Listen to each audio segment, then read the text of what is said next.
We just made an animated short film in just 3 days using AI that played at Amazon's Culver City movie theater. It was part of the first ever Culver Cup AI filmmaking competition. And in this video, I'm going to run through the entire short film and break down all of the tools and processes that we used for each and every shot. And we used a lot of tools. But what you see in the video is more of like a plan D or a plan E. I hit a lot of technical issues of what I originally wanted to do. So after I break down what we did for the actual film, I'm gonna run through some different workflow ideas that I had that I still think there's some possibility with, and maybe you can take those ideas and run with it. But first, before we continue, if you have not watched the short film, head over to Escape AI. You can go watch the short film there. It is Skillet and the Jetport Diner. Watch the short film, it's only 5 minutes long. Then come back here and we'll break down how we made the entire short film. All right, so first, before we jump into it, let me give some backstory on how this competition was set up. This was all part of the first ever Culver Cup AI filmmaking competition. It was a competition as part of LA Tech Week. It was hosted by Playbook AI and AWS, Amazon Web Services. And so there are a couple of ground rules, a creative brief that we had to use, and a couple of tools that we were required to use in the making of the film. But we could also use whatever other tools we wanted to. We just had to use the required tools at some point in the film. So first one, the story had to take place in a diner, and the diner was an actual 3D diner that was scanned, and we were given that 3D model. It's provided by Global Objects. They scan real life places, turn them into 3D models. Now this model did not have any texture, didn't have any looks. It was just a gray shape of what looks like a diner, but there was no texturing in it. That's where the next tool comes in. So then we ran that diner through Playbook 3D. So Playbook 3D is a really creative, interesting company. We've actually had some interviews with them on the channel. You can go check it out there. We talked to the JD and Skylar over at AWE. But Playbook is basically a web-based 3D program. You frame your shot and then use AI to generate the output and change it to whatever you want. And then the other required tool that we had to use was Luma AI's Dream Machine. That is their text to video or image to video generative model. Really great model, so not a problem that we had to use it. But that was also one of the required tools. But we could also use, as I said, other tools, which we did, and I'll get into how that worked. But those were pretty much the ground rules of what we had to use. I had some personal goals with also what I wanted to achieve with this. For me, generative AI, and in talking to a bunch of people and exploring this topic here on VP Land, there are a lot of different routes to go about AI and video. What I wanted to push in the creation of this film was, could I work and film with real people? Could I work and film with a real camera, even if that camera was an iPhone, and have some of that traditional filmmaking process, but then use AI to completely either transform it or enhance it, but start with a basic ground layer of having traditional filmmaking techniques of filming with a person with a camera. That was part of my goal, and also to feel like we were in the same consistent 3D space, and also to have consistent characters. Those are my personal goals. And so the process that I'll walk through here is a little bit different than what you might traditionally see with AI films of making an image, running it, having the image talk, using some sort of lip sync tool, and just completely going with a generated workflow. All right, groundwork laid out, process explained. Let's jump into the actual film. All right, so opening image was in Ideogram. Ideogram, I'm not entirely sure how I pronounce it. I use Ideogram pretty much for all of the image generation. Way better at text generation. This sign right here was generated in Ideogram. I did not really get much out of Midjourney that I was enjoying. And so nothing, I didn't use Midjourney at all for anything in this film. Image stuff was all Ideogram. This shot was actually my most successful attempt at using Unreal Engine to combine a bunch of elements and create a controlled 3D camera move. I had not used Unreal Engine before. I had dabbled with Unreal Engine before this. It was sort of a mistake to try to learn it and use it. And I'll break down what I really wanted to use it for at the end of the video. Hats off, kudos to Bad Decision Studios for their phenomenal and free Unreal Engine course, starter beginner course that they have on their YouTube channel. We'll link to it below. Absolutely amazing. Was able to get me up and running, at least navigate around Unreal Engine, but it was very ambitious to think that I could be pretty competent at it and do what I wanted to do in 5 days, 4 days. So this was the most successful part. Basically, I had this just in a very quick and dirty 3D space, created this background image in Ideogram, created the sign in Ideogram, but then we cut it out. And then this is actually the part of a model that I did download, but did not really successfully use, but I just slapped this on the sign and then animated a 3D camera move to create this shot. So I feel like that's also an interesting aspect of how to think about AI, using AI to generate elements, but then still bringing them into more traditional workflows, like a 3D program, to have more fine-tuned control over what your shot is and what your camera move is.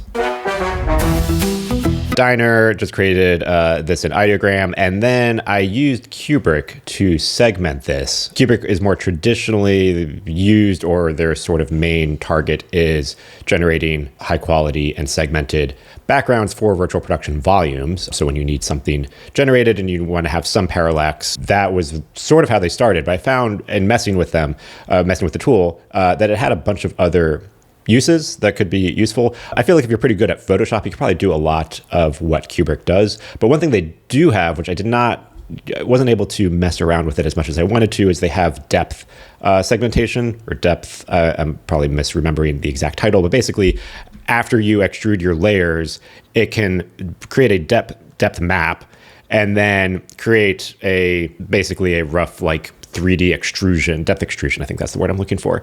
They can create a 3D extrusion of your image so that you could also move side to side and have a bit more, beyond just parallax, have some depth, some 3D depth in turning a 2D image into something they could do a bit more with the camera moves.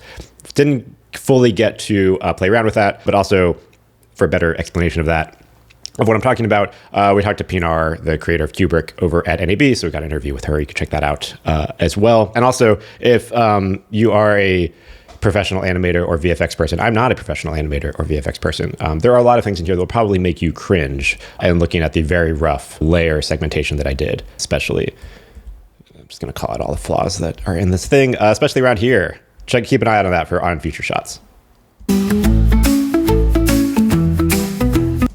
All right, and then here, this is another sort of example of merging two traditional processes. I had the 3D diner scene inside Unreal because I wanted this very specific camera push-in on the box. I put a box in Unreal, exported the camera move, and then used Runway's Gen 3 video to video to style the diner. As you'll notice throughout the film, there's a lack of consistency in a lot of some of the diner shots, especially the stuff that came from Runway, because there's no way to really keep it consistent right now. I have some ideas of how to try to improve that. Ran out of time, couldn't push it. So yes, there is an overall lack of visual consistency in some of the diner shots. Because it was running through Runway and it completely changed the box. I had the camera push in on one shot with the box and a completely unstylized, texture-free background. And then I just masked out the clean shot of the box with a smart mask to keep that, and then layered it on top of the camera move. But because the camera moves were exactly the same, and Runway is very good at maintaining the exact same camera move, it just changed the style. We layered the two shots together, and that was how we got this shot.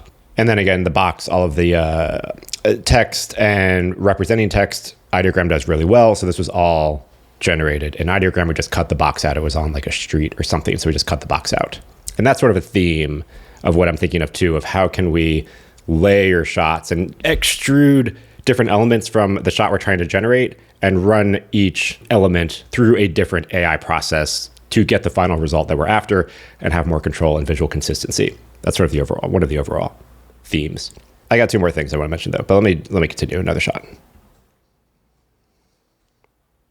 All right, so this is the first shot of our character. The two things I wanted to mention, all of the music was done with Suno, and backing up, story creation, figuring out the story, because there are other AI tools that came into that. That was using a combination of Claude and Perplexity. Perplexity is also something, I don't know how I've been sleeping on this, something I discovered maybe a month or two ago. That was also excellent in just asking a bunch of technical questions about Unreal, about Resolve, like, I need to do this thing. It was a really good chat support, tech support agent. And then Claude and stuff for generating the script. I didn't have it write the script. I also think that's kind of weird, but it was a good bounce around for coming up with ideas, coming up with story ideas. When I'm getting stuck writing the script, giving me ideas of like how to get unstuck, creating the characters, just basically a writing partner to bounce ideas off of and filter things through and to eventually come up with the final script, with the final story that takes place in this world. I wanted to feel like it took place in a larger world with these characters where like, this is one story, but there could be other stories in this world. Okay, so first time we are seeing our main hero character. I wouldn't order anything. All right, well, those were two different shots, but basically the process for all of the main characters is pretty much the same. With the diner and these shots, this is where a more consistent looking diner I was able to pull off a bit, but I still have my own improvements that I want to do. So basically the actual diner scene itself exported a bunch of different angles, still images of the diner using the 3D camera inside Unreal Engine. So I brought the whole diner model into Unreal Engine and I was able to just move the camera and export angles. It's just a little bit faster to work in Unreal versus a Playbook for this specific use case. Exported the angles and then took those images and ran them through Ideogram using the image as the reference and then setting the consistency to about 70%. The problem with that was because the source image was grayscale, a gray box, it gets these very muted colors. If I change the value of like how much it honors the original image, if I made it lower, it would then change the geography of the place and it wouldn't keep it consistent to what the original model was. I have future ideas of like, I think digging into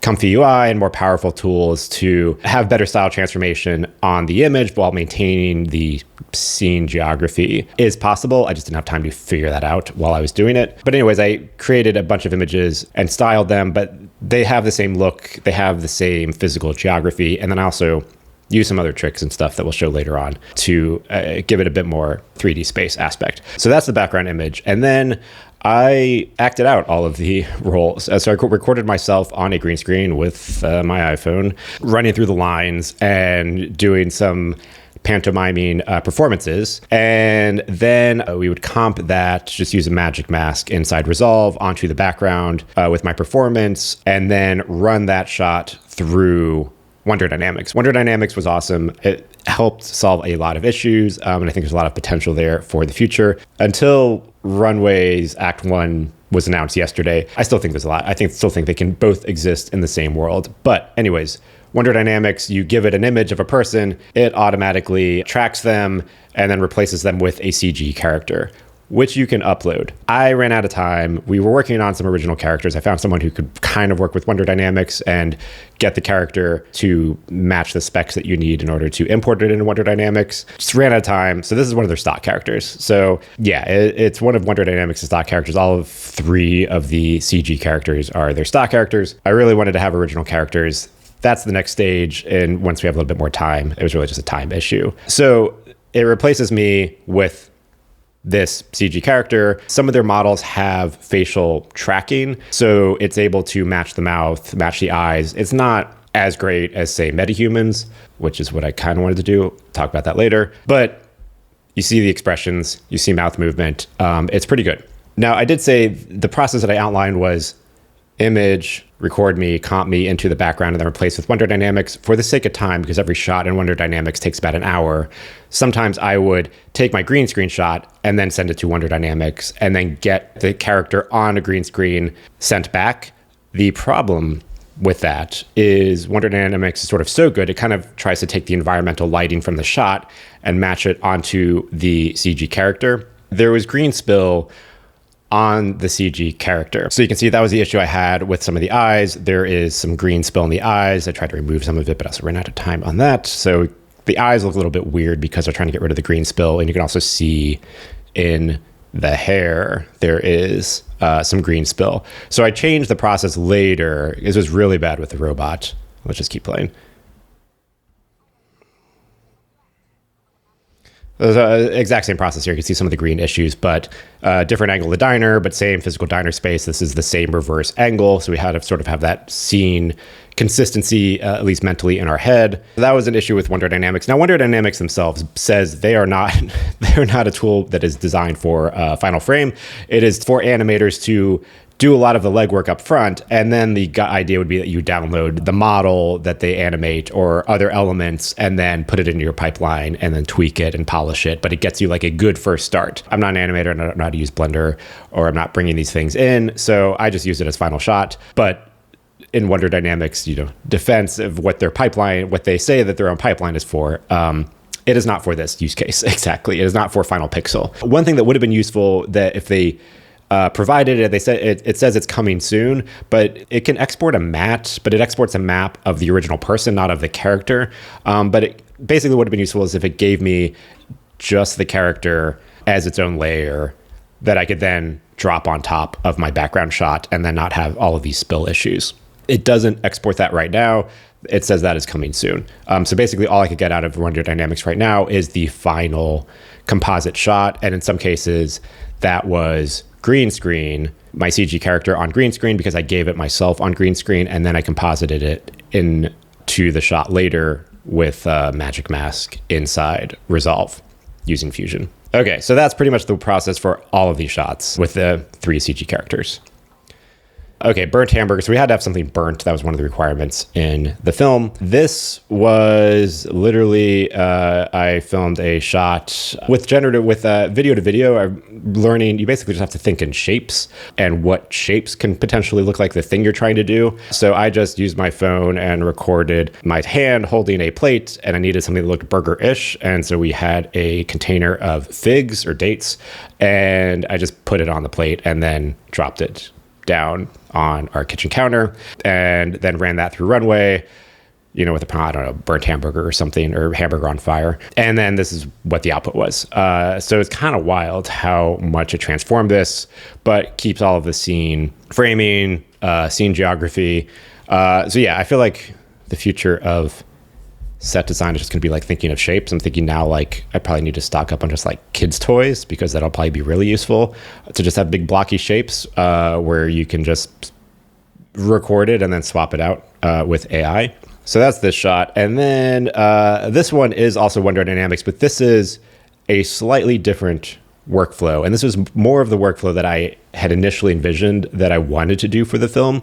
I just ran into tech issues and didn't have time. But this is basically, as you'll notice, there's some camera movement here, some shaking. Also, the diner looks a little bit different. So I used Skyglass. So there's both Skyglass and Jetset Cine. As another mention, we have interviews with both of them from NAB.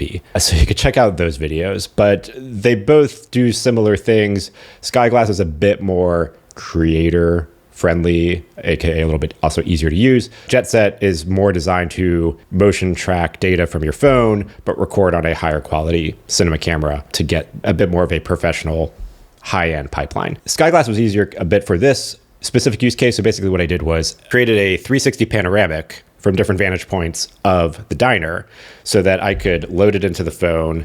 And if I move my phone, I would be able to get just, different vantage points of the diner. And then I recruited my wife and recorded her on a green screen with the diner background. So Skyglass will automatically mask out. If you're filming a person, it'll detect the person, mask them out, put them in the background. So in the one shot, I'm able to film inside the diner and get the shots and sort of get different framing, and also just a more traditional workflow where you're holding a camera and you're filming someone and you can see things. But now I'm filming a person in a untextured diner. So then I took that whole shot and ran it through Runway to change the diner. Of course, the problem here is we lose a bit of the consistency of how the diner looks every time we generate. I have some ideas for that in the future. And then took that Runway shot, ran it through Wonder Dynamics, and changed her to an alien. This was an interesting workflow. I think there's potential there. But again, time. But yeah, it works. It's kind of fun. At least we get a consistent character and we get the character talking, even if they sound a bit sassy. Oh, yeah, and all the voices were changed with 11 Labs. This is the worst diner in the galaxy. But the thing I liked also too about this workflow is we're able to get those reaction shots. So we're able to get, the eye turning, the head turning, like following the character moving away. So that was something else I wanted to achieve. And I think it was pretty successful in this workflow. All right, so this is a fun shot. This is you can actually see the giveaway right here. But it was a combo of a couple still images and animating with Luma, and then landing on literally me standing up. And then that became Wonder Dynamics did a good job of tracking my body position and animating me rising. That angle was wrong. He just didn't have time to change it. He should have been looking towards camera.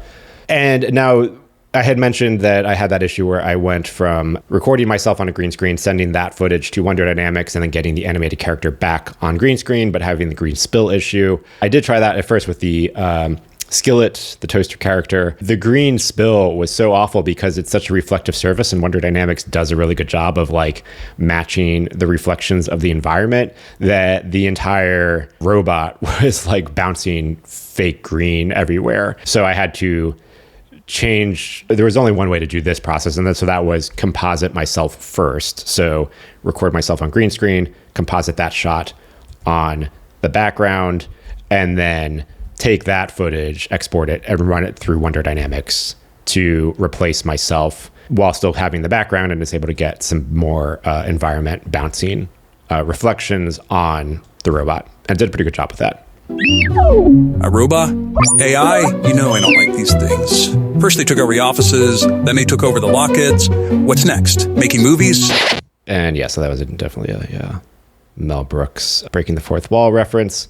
These are the same workflow. Me on a green screen composited with these shots.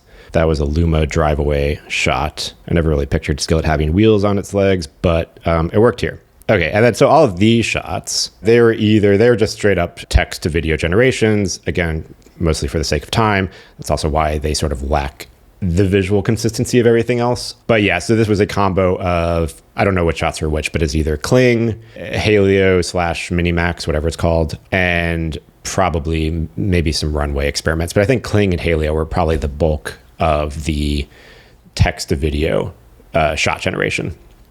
And mostly for the sake of time, we just needed stuff. It looks good. It's just visually inconsistent with sort of the rest of the film, but on its own, a lot of these shots look crazy good, crazy that, it's coming from just a text prompt and AI. Reaction shots, I'm happy we're able to get those and have some more cutting and L cuts. Same idea with parallax, but again, some rough, I'm just going to call it all my issues, rough cutting of how the layers were cut. I did not have time to mess around and refine how Cuebric was segmenting. But yeah. All right, this is literally me running across my living room with a green screen background. And then you can see more of the green spill here because this one I didn't have time to recomposite and redo. So you can see the green spill on the robot because that's when I sent the green screen shot to Wonder Dynamics and got this output and then composited it on this diner.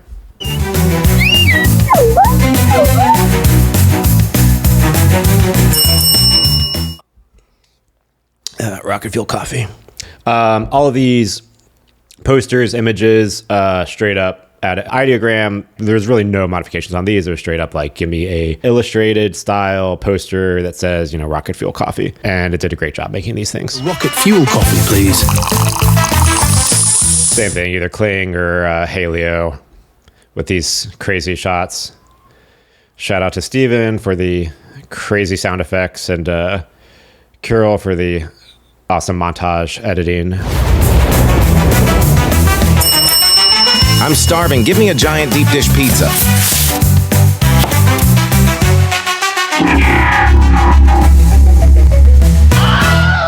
And the Willem scream was not AI generated.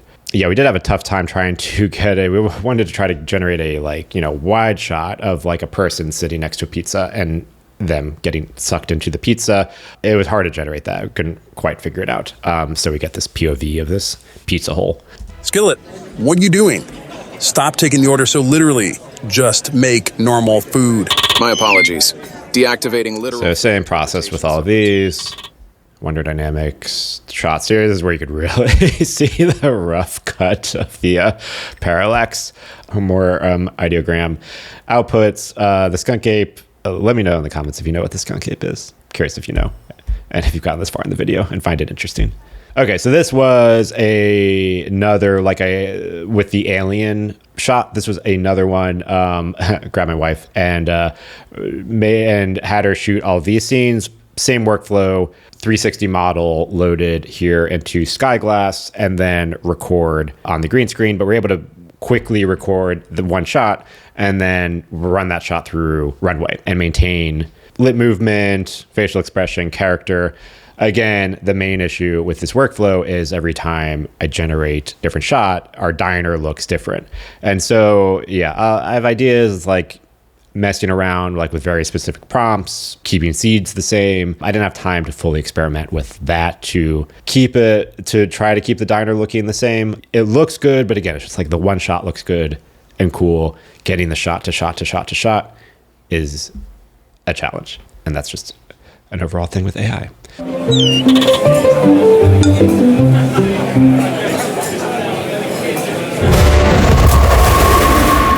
So this stuff was cool. This is where Playbook, for my uses, really came to shine too. So this was Playbook generations. I have the diner model, line up the camera so I get the angle that I want. And then I changed the outputs to stuff like diner in a swamp or a swampy looking diner. Playbook does an awesome job of being able to maintain the same set geography. So we still have the booths on the side. We have the counter on the right side. It looks like the same diner, but it's completely transformed. The style is completely transformed. It's like we're in the middle of a swamp. This one, I think I used the Flux model for the output. I was able to get better quality outputs for that. You have a choice in Playbook. You could either use a Flux model or you can use Stable Diffusion. Much better outputs with Flux. I think they're also rolling out options where you can load in your own models. I just want to go back here though real quick. So yeah, this was probably one of my favorite transitions, and this was a image to image with Luma. Yeah, Luma's image to image, they have really good. Their image to image is really good and has a lot of fun transition creations. These diner shots, again, because we're losing the consistency, it looks like these are either Kling or Hailuo. I think what I did do to try to create some consistency and help with the prompt writing was I would take the background image from something that's established, like this background image, or a better background image, run it into Ideogram. Ideogram has a good tool too where it will analyze the image and give you its characteristics of the image. Midjourney can do that as well. But I did it in Ideogram. And then I kind of took all of the detailed descriptions of the diner shots that were a bit more muted, but kind of had this reddish greenish hue. And then I would run that in the prompt that I used with Ideogram or Hailuo to at least try to get some consistency. As you can see, it kind of kept the red and the blue hues. The layout's still a little bit off, and obviously it looks like it's kind of from the 1800s, but it was something to try to help some consistency.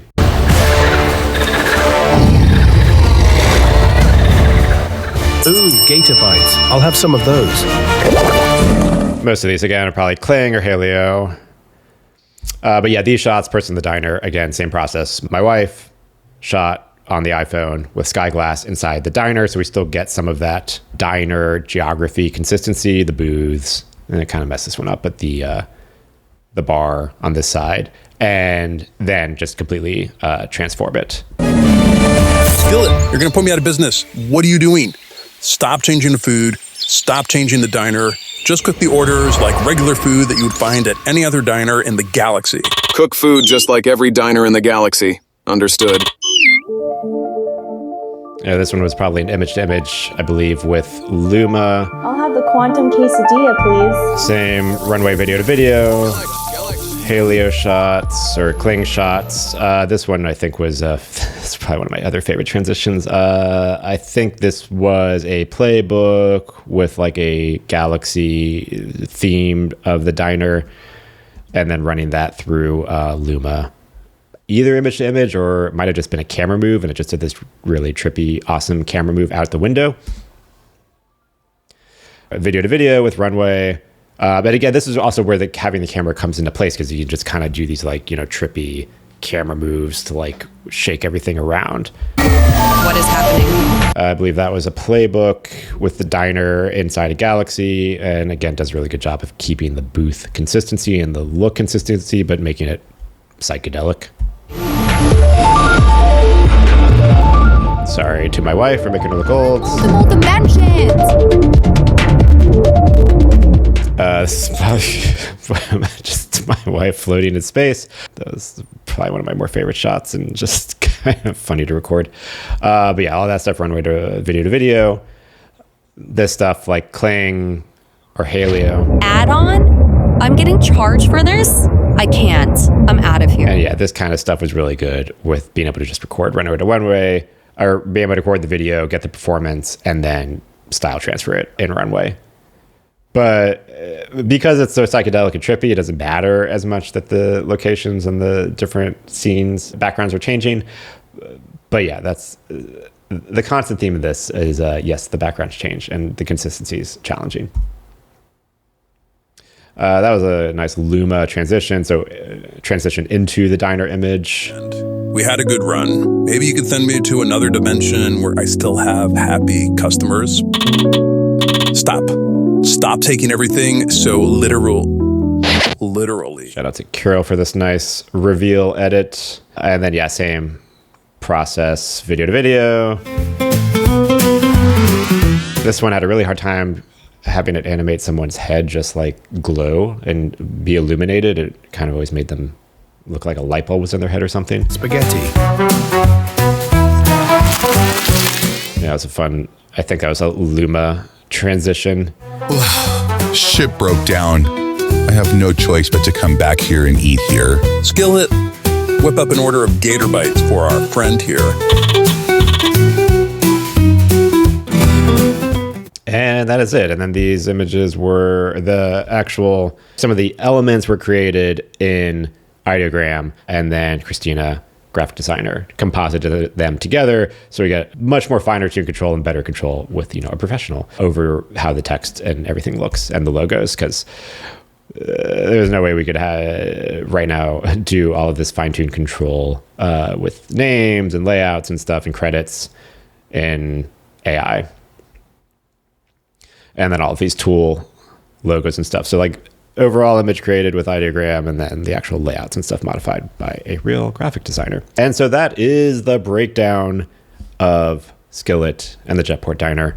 If you're watching this and you're like, man, that is a lot of tools. How do you know about so many tools? Honestly, is because we talked to a bunch of people. We post about it on VP Land. A lot of those videos are here on the channel and also in our newsletter. So I would encourage you to subscribe to the newsletter, because all the tools and all the updates and stuff here, a lot of it just triggered in my mind of like, we need something that does this. Oh yeah, we posted about this tool in this thing. But that posting is not secret. It's open to everyone. So if you want to stay updated on tools like this, go subscribe to the newsletter, vp-land.com, or the link is down in the description below. And also subscribe to the channel, because it's the same, similar stuff, different stuff in how the content is presented, but same overall topic of tech that is changing the way we are making movies. All right, so I broke down the video, and I did say at the beginning of this, I was gonna run through what my initial ideas were that I couldn't pull off, either for the sake of time or technical ability, which was a bulk of these things.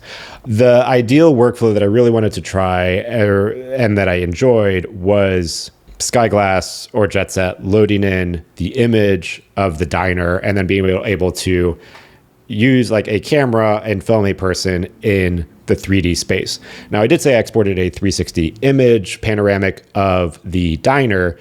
What my original idea was, because the diner is a 3D model, was to take that 3D model and load it into Skyglass or load it into Jetset, both of which say they can do it. I just hit tech issues. So like one of the main tech issues was, well, I'm also trying to learn Unreal Engine along with this process. B, I only have a Macintosh computer. And even though there is Unreal for Mac, it became very evident that a lot of the tools and support and things inside Unreal, it's better suited for a PC. And then a lot of the third-party tools and stuff, they really just develop the tools for PC, because it's sort of this understanding that like everyone's working off a PC because they're more customizable, you can put the graphics card in them, yada, yada, yada. So having a Mac was a disadvantage, or not having access to a PC, and my technical knowledge and stuff. So someone who works with Unreal could probably do this way faster and easier, and this roadblock issue would not be an issue. So the original idea was take the model, put it inside Skyglass or something. So then it's because with the panoramic, you're just limited to whatever angle from a static point you can film. I wanted to be able to walk through the diner, move through the diner, like reframe shots into 3D space, and then run that through Runway video to video. That is possible. I just wasn't able to get the models into the app on either program just from the technical issues that I outlined. But that's one of the workflow ideas that I really want to try and push in the future. And I think that will open up a lot of possibilities in having really cool dynamic shots that you can control and then just make them look a lot better. The other thing that I wanted to try originally and became too ambitious was Metahuman. So Metahumans is Unreal's character animator, but with like much higher fidelity.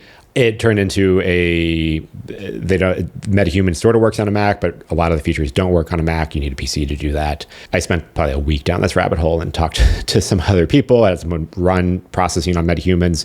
It was too technically complicated. Like if you know what you're doing in Unreal, it's not an issue, but like for a beginner, it was complicated. My original idea was, and then coincidentally a video came out about this, but basically using Metahuman to track the face performance and then using Move AI to track the body performance. And so we would have like someone, could act out the scenes and move and stuff, and then translate that into a Metahuman, and then either keep the Metahuman, use that as the character, or run that through Runway as a style transfer. But similar idea to have one person act out everything, myself, and then style transfer that, but have the really fine control and fidelity that you get with Metahumans. I still think there's some possibilities there.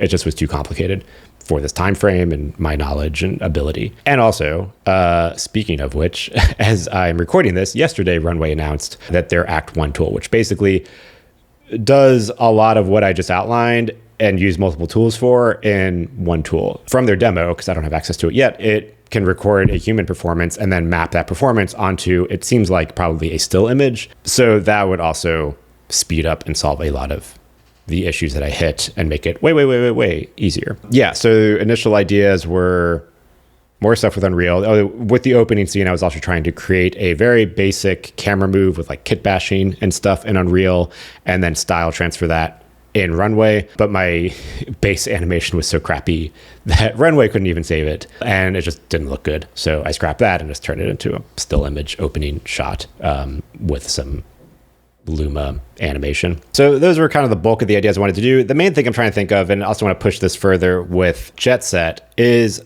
like I mentioned earlier, segmenting the layers of what you're filming and seeing how we could treat each one differently. So for that character consistency and using real people, I might want to film on a green screen, have them separated so that I could do less AI processing on them so they look the same, their performance comes through, it is the same person, or they get treated differently and processed through Wonder Dynamics or some other way so that they are a separate character, and then having background separation where that gets a different treatment, whether it is a different AI treatment or something to maintain the consistency of the background. The other rabbit hole I'm going to go down, I didn't even try to do this during the production, but I realized like that's just probably unlock a lot of the roadblocks I was hitting, is ComfyUI. So it seems like once you get into AI rabbit hole enough, all roads lead to ComfyUI to have the most fine-tuned control over how you generate the images. The main thing that I really want to push is how I could take those images, those shots, and maintain the same geography, but completely style it differently. And I think one easier workflow, going back to how I exported the 360 panoramics, was if I could take that panoramic image and then style that image, then obviously we would get the consistency because the image is now styled and everything we film would have that same consistent background. And that would be easier to do than loading in a 3D model. So that is one of the rabbit holes that I want to go down. Also, I will have separate videos breaking down some of the tools that I use a little bit more in depth because I think they're really fascinating and interesting. So if that's of interest to you, hit the subscribe button. Let me know what you think about this in the comments below. If you've got any questions, anything like that. Thanks for watching. I'll catch you in the next episode.